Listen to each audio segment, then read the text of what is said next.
Well, hello and welcome back to another episode of the Ricecast. Pastor Willie, I have to start today's Ricecast in a way that you just have to on a day like today. Pastor, it's my wife's birthday today. Happy birthday to Rachel. It's Rachel's birthday, everybody. That is a big day. I hope you're doing something big. We're doing it's actually a surprise this year. Okay. We're doing a surprise thing for her. So we're not going to talk about it on the podcast. We've already said too much. We've already said too much. Happy birthday to Rachel. Shouts out to Rachel. She listens to, God bless Rachel. She listens to every podcast I do. I've said, I think I've told the story maybe on here before that sometimes I'll walk around the house and I'll hear my voice, but it's faster than my normal voice. It's at 1.5 speed. Right. And it's because she's editing photos in the office. And I'm like, that sounds like... I have occasions where I think about Cheryl and how many sermons she's had to listen to. Right. How many times she's had to hear "Come Before Winter" or something. And I'm so sorry. I'm so sorry. God has given you great grace to endure all of that. That's right. Happy birthday, Rachel. Got to start off saying that. And we got to start off saying, Pastor, last Saturday, you were in the swamp. I was. You were in the swamps, and you experienced live the Gators starting the season off with a win. It was a great victory for the Gators. All the Florida teams won. Also, our Seminole fans are happy. But, it was a great victory for Florida if you're a college football fan, knocking off a top 10 team, open the season. The swamp was rocking. It was as loud as I've ever heard it, I think. So, it was a lot of fun. My voice has been a little raspy since then. I had to just keep yelling at Cheryl to calm down a little bit, and so that's why my voice. That's it. That's it. You know how she gets. She gets a little crazy during the games. But we had a good time, and made for a late night and a long weekend and all that. But we had a good time. It's when you win though. It's all sweet. You got that extra juice. It's a good week. Sky's a little bluer. That's right. Everything, coffee tastes better. Everything's better. Everything's better. And in that way, and I read this. I think you can tell me if I'm right or wrong. The kid from Florida that picked off the pass to win the game is a Calvary alum. CCHS alum Amari Burney. Shout out to Amari. Texted or tweeted something that he responded to, and he's just a fine young man. And was a fine young man for us here. He wasn't here all 4 years. He transferred in here, but we got to have him, I think, the last 2 years or last year, something like that. And got to know Amari. I was there on the day he signed with Florida, and I got a picture of that. And he gave me a helmet. Got a helmet with him that's signed by Amari back there in the office. And so he's that was a big play for him. Probably the biggest of his career is making that interception. Because if he doesn't make that, then they get another down. They might have scored, or they certainly would have kicked a field goal and taken it to overtime. And then who knows? But Amari Burney made the big play and made a lot of folks in Gator Nation happy. Shouts out, and we're proud of him here too. Way to go, Amari!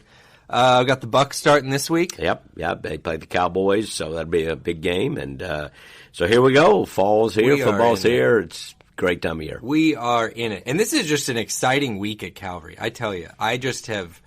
We're working here getting ready for this Sunday, and it's just everywhere I turn. I'm just excited about this. I'm excited about this. I'm excited about this. A lot of big things. We got a new campus launching officially. Officially launched at Crystal Beach campus. They'll go to 2 services Sunday, and it's just been a God story. We've been just celebrating it, seems like every week for a couple months now. Things happening there. We just expect a big Sunday out there.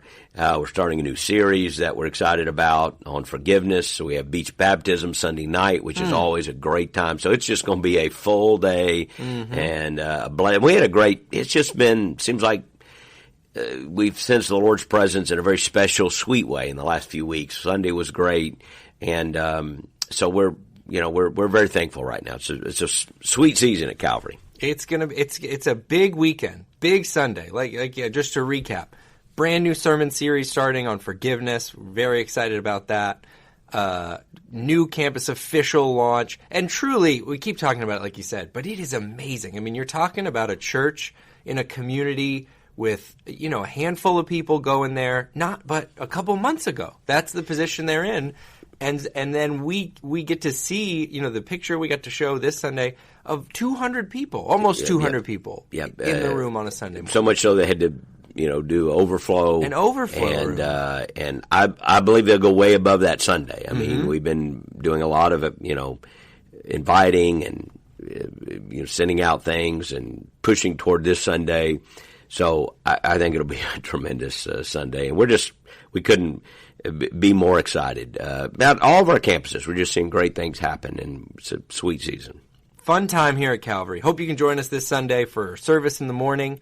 Join us for beach baptism that night. Beach baptism's at 6 p.m. over at Sandkey Park. Beautiful Sandkey Park. We're actually, and here's something that we have not shared at Calvary much. Our inside know it. We will share it Sunday, but we're actually going to be joining with our friends at Indian Rocks, First Baptist Church Indian Rocks, for that beach baptism. We found out they were scheduled for the same day, and we thought, either we're going to have to rumble or we just might as well get together. And we wanted to get together. I was laughing because we have such great relationships with our friend Jeff Parrish over there and the people at Indian Rocks. And Calvary have had such a great connection through the years. It goes back into history. And so we're actually going to, when we're out there, we'll have a special area for Calvary. You'll see Indian Rocks that'll have an area. And then we'll have a little bit of a joint service, just brief, just like we do, but we'll all be together. So it's going to be a crowd of folks out. Yeah. And then both churches will go to their respective sides to do the baptism of their people. But it's going to be a fun day. I think that'll make it even more fun to see people. And a lot of our people have friends over there. Yeah. And, it's a great church. And we love them, and we're looking forward to just kind of hanging out with them a little bit at the beach. Yeah, that's so fun. Such a great time of unity because we're all celebrating the same thing. We're celebrating the same thing. So all the Calvary people, be on your best behavior. I need you to be on your best behavior. And that's true. They will be. Yeah. No, it's going to be fun. That is going to be a fun night, Sunday night. Hope you can join us. Pastor, I was thinking maybe we could talk some because we have the best Ricecast fans in the world. The Ricecast crew, they call themselves. Is that what they call the themselves? super fans call themselves the crew. I didn't know that. They got shirts and some of them tattoos. The real diehard one. No, whenever we don't get to do a podcast, some of you track me down on a Sunday and you let me know about it. And here's an opportunity. I thought we're not going to be able to do a podcast next week, and I thought we could talk a little about why, Pastor. Okay. So if you would, tell the crew what's going on next week. We will leave. We'll be here Sunday, but I'm leaving for a mission trip with a small team of some of our pastors and leaders are going to our partnership in South Asia. And we don't like to be more specific than that, but just in the South Asia area. And we'll be working with our partners there that have been part of our X150 vision and church planting.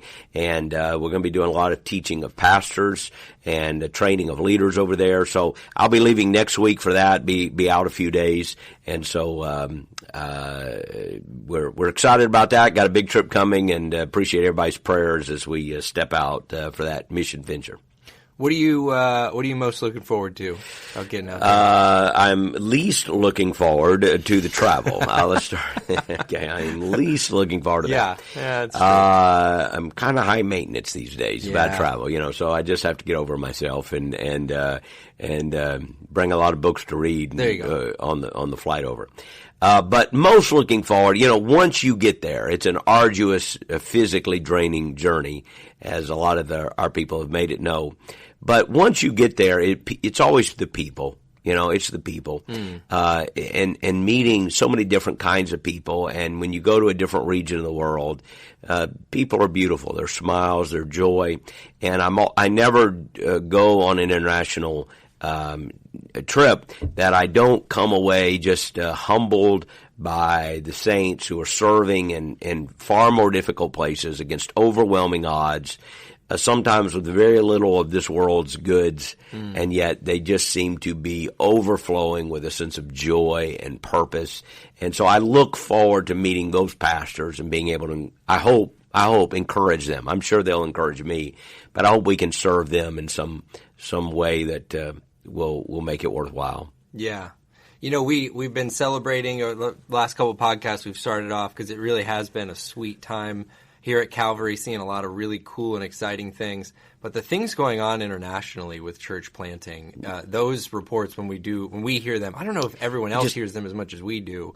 I'm sure they don't. But it really is amazing what's going on. Well, they energize our people, and we try to share them. We'll be sharing more this fall. And one of the reasons I try to go from time to time, it's actually been a little while since I've taken an international trip. But one of the things we do is that it allows us to highlight that. A lot of people, we're able to come back and share some things and pictures and so forth. And I'm not sure how much we'll be able to share while we're traveling just because of some of the logistical reasons. But when we get back, we're able to highlight that partnership. Right. And of course, it's helpful for me to be there just to actually see it and experience it, because it's going to work its way then into more sermons and more stuff that we do. But no, God is doing some great things around the world. One of the best things about an international trip like this is you just see the kingdom of God in its global perspective. It's so much bigger than our country. It's so much bigger than our culture. The gospel is the most multicultural, the most transnational movement that there ever has been or ever will be. And when you see the church, like I've seen it in Brazil or Indonesia or the Ukraine or all kinds of places that I've been able to travel, Haiti, Honduras, so many places, Guatemala. You just come away realizing this Jesus movement is bigger than you can imagine. And where we're going, we're seeing phenomenal results as people are planting churches and making disciples.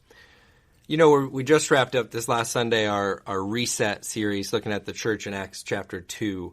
I'm curious, when you travel overseas and when you visit some of these places, do some of those churches, because we've talked this series about how you plaster over and you kind of cover the foundational things. It would appear to me, I'm curious what your experience has been, that it's sometimes there's not as much of that going on because of the hardships they're enduring to do that. I think it's true. I think when you are in a context where you don't have as much of materialism, this world's goods, and you are in a minority oftentimes, and you are kind of swimming upstream against the current. It does have a way of just all those difficulties have a way of stripping away that plastering effect and purifying the church. It doesn't mean any of us would pray for adversity. It just means that when you see it, you do see a purity. I was in Cuba a few years ago, and we were with the believers for a couple of days. I was part of a conference there, and I watched these people come in and from all across the aisle, and someone would ride in a bus overnight, the kind of bus you and I would complain if we had to ride in for 15 minutes. Yeah. We would complain, like, this is a little packed. And they would ride for 12 hours, to get to a missions conference. And then to hear the stories of the multiplying movement going on in Cuba at that time. That's been a couple of years ago now. And when you ask them how you could pray, you think they would ask you to pray about the government oppression or the difficulties they're facing. Yeah. They really don't want you to pray about that. It's almost like we don't worry about that. We're worried about how do we reach our neighbors? How do we share the gospel? Pray for our churches. Pray for boldness. Pray we'll send out missionaries. That's, you just see that, and it's very inspiring. And it's also, I think, very instructional to us when you see it in action like that this is what it really looks like. Yeah. Well, we'll miss you. Obviously, the Ricecast crew will miss getting another episode, but I'll ask one more question because we just listed the short-term international mission trips that we will be sending out in 2023. We've talked about this some throughout the pandemic, how we weren't able to send as much. We weren't able to go visit church planters. Our team is just off to the races with this stuff now. We sent out a ton of teams this year. They got a bunch of trips planned next year. I'm wondering what you might say to a listener, maybe who hasn't been on a short-term international mission trip. How might you encourage them to look at one of those in 2023? Yeah, I think it almost has to be an essential part of a person's spiritual formation. I mean, I know everyone can't go logistically, but if you possibly can, you ought to be asking when am I going? I think if you're a family and you have kids, you might ought to be asking, hey, when can we do a family trip? Some of these trips could be done in that way. Talking to our missions team, planning. There's just something about going in an international context, serving Christ. It expands your worldview. It expands your sense of the kingdom of God and the importance of getting the message of the gospel out. Whenever somebody comes and, kind of criticizes how much we spend or how much effort we make to send people on trips, they might, and they say, I don't understand why people are going on this trip. And I always smile and say, you haven't been on one, have you? And I say, that's because you've never been. Yeah. And because if you'd gone, you wouldn't ask that question. Yeah. You would come back and go, oh, wow. Now, look, I know people can do kind of tourism and call it a mission trip, and and I know there's that kind of a jaded view of it, but almost everybody who serves as a missionary, like vocationally, started on a mission trip somewhere, and they got a taste of it. Yeah. And so these mission trips that we send people on are very important. You're cultivating the next generation of leaders. You're expanding this. When I say worldview, I'm talking here about how we view the kingdom of God globally and the importance of gospel ministry and the importance of our sacrificial giving. People come back more committed to share the gospel, more committed to give generously and sacrificially. So, and usually they come back more grateful for what they have here. Oh, yeah. They come back and they're more grateful for things they took for granted. So I just think it's a really important thing to be doing as a church, that we're sending people, and we have, as you said, many, many trips planned in 2023 that people can take a part of. Absolutely. We'll put those a link to those in the show notes so you can check those out. Just encourage you, look through that list, pray about it. If you have a family, if you have a spouse, pray with your family or your spouse about where you might be called to go in 2023. It's a really important thing to do. Thank you for sharing on that. And obviously, we'll miss you next week. Maybe I'll do a solo podcast. Well, I'm sure that would be riveting, yeah. You almost said it with a straight face. I know you can't see the face. It almost was a straight face the whole time. I wanted to talk about a little bit about the sermon from this last Sunday, which we'll also put in the show notes. It was the last sermon in our Reset series. And I thought you touched on a really interesting tension here with this Acts chapter 2 church. And kind of the breakdown of the sermon was what the church was doing and what God was doing. And I thought it kind of came down to a tension of there's certain things that we as followers of Christ are to be doing, we're to be about. Yeah. But then there is a line, and this is where I feel like I've felt the tension, some feel the tension, of then there's a line where we can't do more than this. And God, if it's a movement of God, you started by saying, why do we come to church? We come to church to see a movement of God, to be a part of a movement of God, which means that at some point it's sort of out of our hands. Is that a fair assessment of yes, there's so many ways to dissect the text like that. And, of course, we've spent 4 weeks in the text, so we've looked at a number of facets of this, early church movement described in Acts 2.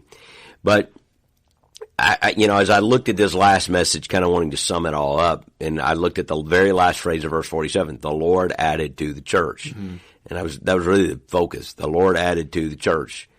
And those who were those who were being saved. The Lord added. Right. And the Lord added those who were being saved. Well, He saves them and He adds them. And I love the John Stott line, by the way. He doesn't, save without adding, and He doesn't add them without saving them.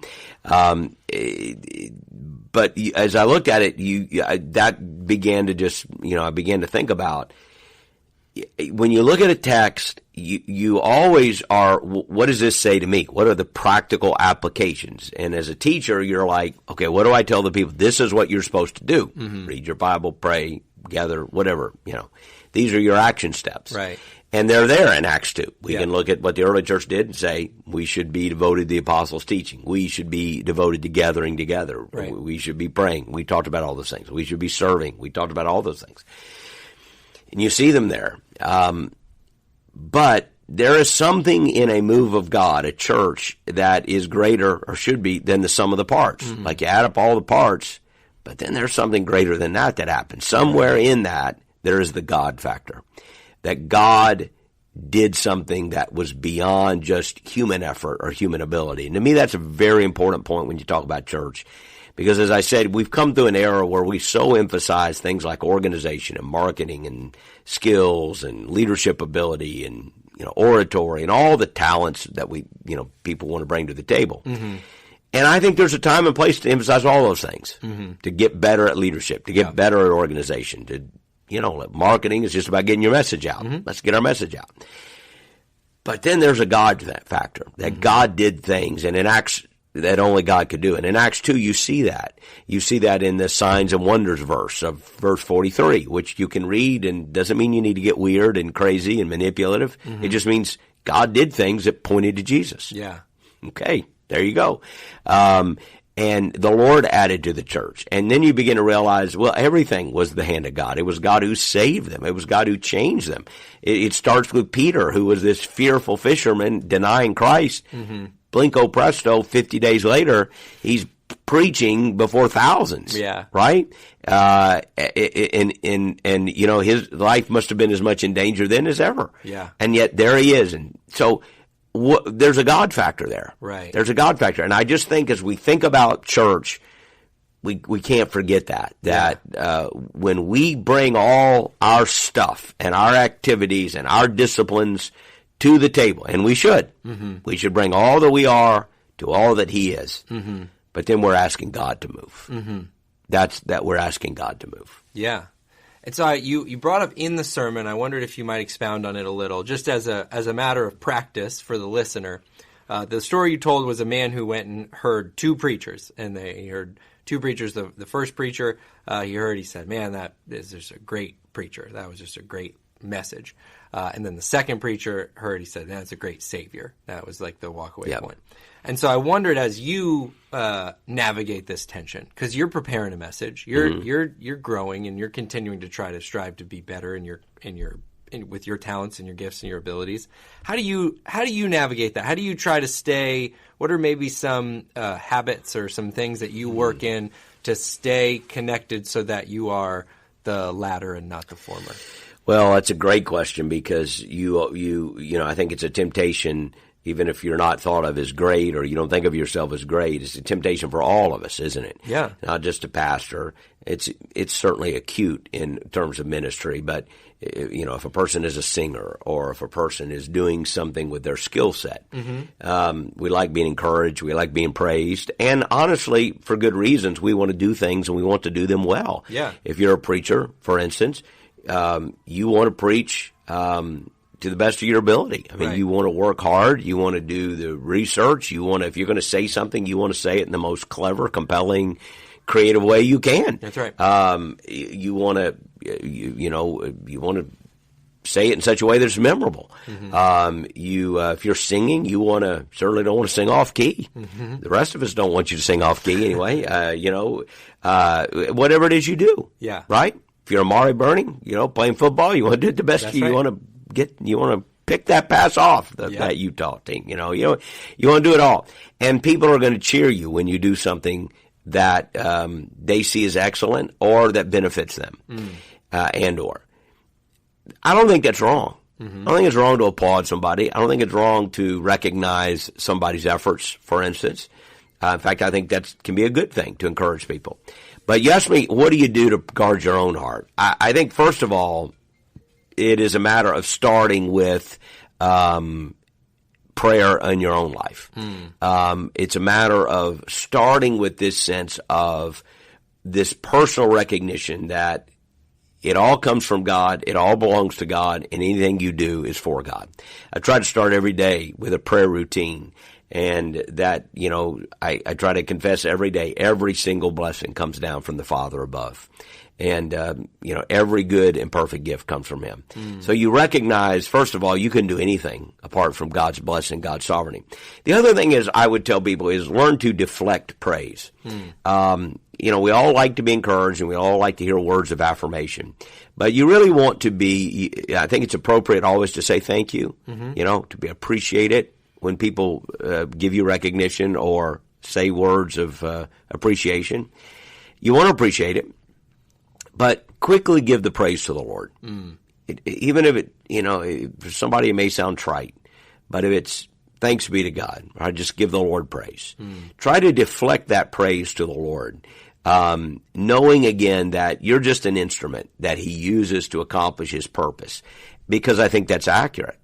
I think it's inaccurate when you begin to think that independently of God's goodness and independent of other people, you've done some great thing and you did it all by yourself. I once heard a definition of humility that humility is recognizing that God and others are responsible for my success. And I think that's a great definition. I always love that. And it doesn't mean that you are not responsible in the sense that you work very, very hard. Yeah. Because most people who have succeeded at anything have had to work to do it. But even if you have worked very hard to do it, there should be an awareness that without God and His blessing and the gifts He's given you, and also without the contributions of others, you could have still worked very hard, but you wouldn't have achieved it. Yeah. So God and others are responsible for your success, in that without them, you would not have succeeded. And I think when you see that, it gives you a sense of, hey, I better not get, I better not let this go to my head, Yeah. Bobby Bowden, who's a great coach at Florida State, once said it's 6 inches from a halo to a noose. And that's certainly true in college football, and it's certainly true in a lot of life. Yeah. The people that will praise you sometimes will be the first ones to turn on you and hang you if they could. So be careful about paying too much attention to that. Appreciate it. Most of the time it's very sincere. Yeah. But appreciate it, receive it, but then deflect it. Yeah. That's what I would say. Appreciate it, receive it, but then deflect it. Give it to the Lord and give Him the praise. Oh, I think that's so good, because and even that point about things getting topsy-turvy like that, as you were saying, I was thinking, there's giftings, there's you mentioned a singer or a preacher or someone a little bit more forward-facing like that. I also think people can take some pride in some different things that you are receiving praise for, or whatever it might be. And if you sort of sneakily start to find your identity in some of that, it can be very damaging if something doesn't go well. Yep. If you do something that isn't received as warmly. I was talking recently just about being a parent and how, man, some days you feel like, man, I'm pretty good. I'm a genius. I'm a really good. Oh, yeah. We're going to write a book. We're going to write a book, How to Raise Your Kids. I am good at this. And then 2 days later, you're just thinking, I don't know if I'm going to make it. I think I'm going to hold off on that book. Yeah. Put a pin in the book for now, because I'm still very confused. And of course that's true. When you live for the praise of others, it's like the moon. There's a bright side and a dark side. And if you find your sense of self-worth from the praises of others, it's great when you're on the bright side of the moon. Oh yeah, you think you're all that, and you start believing it. But the dark side of the moon is a really tough place to be, because you will fail. There will be times you will not please others, even if you do the right thing and even if you work very hard. And so while you appreciate the kindness of others and the admiration of others, and you receive it in the sense you're not being arrogant or refusing it, you want to deflect it and then just be giving it to the Lord, be giving it to the Lord. And that way when the criticism comes, you can also receive that to see if there's something to be learned. Sure. But then you can just say, you can give that to the Lord too. Right. And you don't carry it around. Yeah, that's where I think it's so applicable to this tension, because when you hold yourself wholly responsible for the results, that's where this danger comes in. Because now I feel like, well, I did that great thing. Well, then when it doesn't go so good, you're holding the bag there too, and it can get you messed up. Yeah, you can go from, somebody said, I think it is, you can go from a peacock to a feather duster pretty quick. You're strutting around one day, showing out, and next thing you know, something else. So you just want to keep all those things in balance. Yeah, keep those things in balance. You're not as good as some people think you are. You're not as bad as some people think you are, and you are who the Lord knows you are. So again, be grateful, love people, but also recognize we really do need God. And I think that's why, for instance, you go to the Lord's Prayer, which I think is a prayer meant to be prayed continually. It talks about daily, and there's that line in there: give us our bread, our daily bread. well, why do we need to pray for daily bread? Most of us aren't really worried about where we're going to get our bread tomorrow. Like, I probably got enough in my pantry. If I didn't pray for 4 or 5 days, I probably wouldn't starve, But yet I do think there's a need to sit there and pray, give us our daily bread. Yeah. It's the confession in that prayer that I am dependent upon God for the most basic necessity of my life. It's like every day when I make that request, I am reminding myself, my flesh and my spirit and my mind, that I need God for daily bread. Like, I don't eat the next meal without the goodness of God. And again, if you deny that and you go, oh, no, I got money in my pocket, I can eat anywhere I want to tonight. But there isn't food to be bought. There isn't food to be had if God in his goodness didn't provide for it. I don't care how much money you have. Yeah. It's God who created the earth. It's God who made the seed to grow. It's God who gave us the wisdom to grow and produce things. It's God who's given you the abilities to do the things that put money in your pocket. All those things. If it weren't for the goodness of God, where would you be? Where would you be? Nowhere. And so we pray every day. Give us today our daily bread. Yeah. And I think that's a prayer you should pray every day. And to recognize I need God for the most basic necessities of life. Yeah, it's so good. And time again, we've seen those other, like you say, well, maybe I can get my bread because I have a certain amount of money. Well, how many times do you see these things that people lean on and how quickly the bottom falls out from it? Right. I mean, especially these last 4 years. Like, whatever you thought couldn't possibly be unsteady ground. Can happen, yeah. It can be unsteady ground. And when you're looking to God for your provision daily, it just settles you. It gives you a sense of perspective. You don't get too high. You don't get too low. And he's trustworthy. And you give him praise for what's there. I wanted to ask one more question, kind of along these same lines. A little different angle. Maybe a person listening to this podcast who finds himself in a different situation. This is somebody who they're looking at this tension of, I'm trying to focus on what I'm responsible for, what I'm to be doing as a follower of Christ. And I'm waiting with anticipation on what only God can do. Some situations I thought about, maybe it's somebody stuck in a career moment. They need looking for a new job or a new opportunity or something. It's just not showing up. It's not showing up. I think about a parent who maybe has a child that's wandered. Maybe some people call it like a prodigal child situation. They're praying for the kid. They're trying to be there for their kid. Yeah. And it just doesn't seem to be happening. There's so many instances you can feel where, and you just think, man, I feel like I'm doing everything on my end, and it's like going to take a God-sized thing, and the God-sized thing is not happening. Not happening, yeah. What any thoughts for a person who might find themselves in that place? Well, I sometimes say to people, I have a little exercise I've done to people when they come in and they're anxious about a lot of things and they're worried. And I'll take a piece of paper, so maybe you can do this home or wherever you're listening, and I'll just put dots all over the page, just random dots. And I'll say, now see those dots, I put 10 or 12, 15 dots, and I'll say, those dots all represent something you're worried about. You're worried about your kids, you're worried about money, you're worried about, health, all these dots, things you're worried about. And then what I'll do is I'll draw kind of a small circle, not a big circle, but a small circle that encompasses some of those dots, but not all those dots. Just random in the middle, draw a circle. As they see that circle, that represents everything you can control. By God's grace, he's given you certain abilities, so you can relatively control or at least affect all those dots. I said, okay, you see all the dots outside the circle? That stuff you cannot control. And then I draw a big circle around all of it and say, but nothing's outside of God's circle. And I said, so here's what you need to do. You need to focus on the stuff inside your circle. And you need to trust God with the stuff outside your circle. It's amazing. I know that sounds simple, but it's amazing how, I said, you need to quit worrying about any of it. If it's inside your circle, work. Don't worry. Like, do what you can to change what you can. The stuff inside your circle is stuff you can affect or control. Yeah, okay? Yeah. Do what you can about that. Quit worrying about it, because sitting around worrying about it doesn't do any good. So go do something about it. What are you going to change? What are you going to attack? How are you going to adjust that particular thing? Quit worrying about it. Adjust.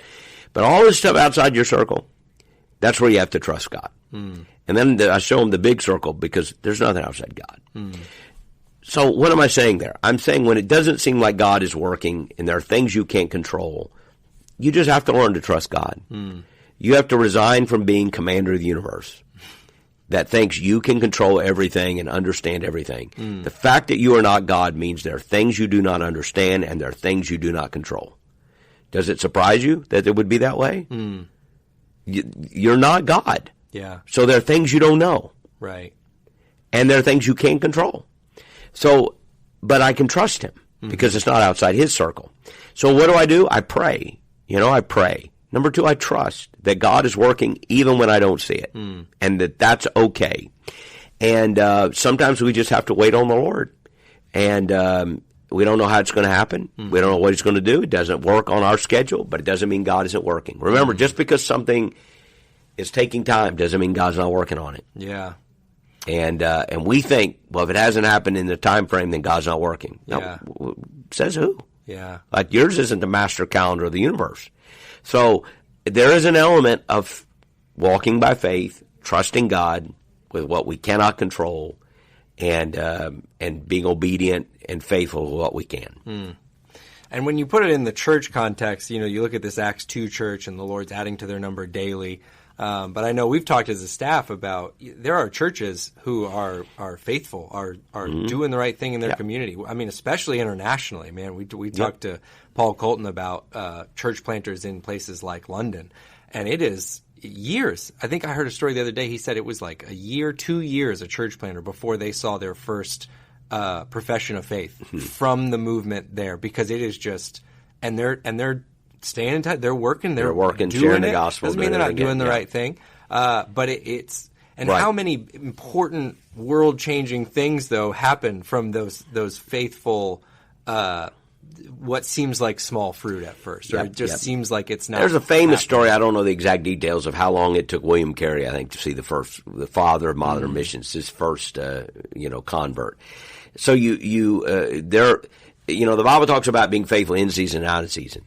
There are some seasons of harvest, and there are some seasons that, are for planting and some seasons for just watering and taking care of the garden. At that Acts 2 passage, it says they enjoyed favor with all the people. But we also know that they didn't enjoy favor of all the people all the time throughout the entire book of Acts, because it isn't long before some of them are trying to kill people. So, that's why we have to be faithful in season and out of season. And sometimes there will be seasons in a church life where you will see greater growth or greater demonstrations of God's power. And there are times in a church's life when there are seasons, it seems like, of pruning, seasons where you're faithful and you don't see as much fruit. I talk to pastors all the time, and you go through seasons like that. Particularly if you're in a place for a long time. You're going to go through cycles. The tide comes in, it goes out. We have 4 seasons to the year. I mean, there are cycles in life. And you have to see that. You have to understand that. And that's why you have to be faithful in the midst of all those. And so you don't quit just because you don't see, God doing something you think you ought to do. Remember, John the Baptist doubted because he was in prison. And why wouldn't he? I mean, he's hearing all these things Jesus doing at one point, but Jesus leaves him in prison. Yeah. And then he sends the question, are you the one, or should we be looking for somebody else? And Jesus said, remind him a lot of things are happening he didn't know about. The blind are seeing, the deaf are hearing. In other words, there are miracles John doesn't know anything about. And I would just say to you, if you feel like you're in a dungeon sometimes, and where is God, and has God forgotten me? Are you the one, or should I look for another? We're all going to have those moments. And I think one of the things we need to be reminded of is God is working in ways you don't know. Trust him. And that's what Jesus told him, and he said to John, blessed is he who is not offended on my account. In other words, you have to learn to trust me, even when it doesn't make any sense. That's so good. Yeah, thanks for sharing more on those things. Like I said, the whole sermon we will put in the show notes if you missed it. The whole series was really great. We actually had someone on watching with us on YouTube said they checked in to Calvary Online for this series and said, my world's forever changed. I feel like I'm seeing things for the first time. Great. That's great. It was a really great series. So if you missed any of it, you can go back on our channels and check that out. But we will put last week's sermon into the show notes. Pastor, be safe out there as you travel. I know we'll all be praying for you. And I want to end on this. There's a show my kids like. It's called Bluey. I don't know if you've heard of this show. I've heard of it. You've heard of the show? I've heard of it. Well, you've been a topic of conversation in our house a little bit. Oh, my goodness. Because there's a line my kids always say, is this about Pastor Willie, where one of the characters is playing a little puppet, and he says, "Catch you on the flip side, Willie." Okay, well, there you go. So this has been said around the Russo house. Maybe that could be our sign-off. And something. I'm auditioning it as a sign-off. I need to watch that show now. It's a good one. Ricecast listeners, thank you so much. As always, appreciate you listening to the podcast. We do appreciate you rating the podcast, leaving a review. All that helps us get the word out about the podcast. And like I said, we'll all be praying for Pastor Willie as he travels, and we'll be back here with another episode very soon.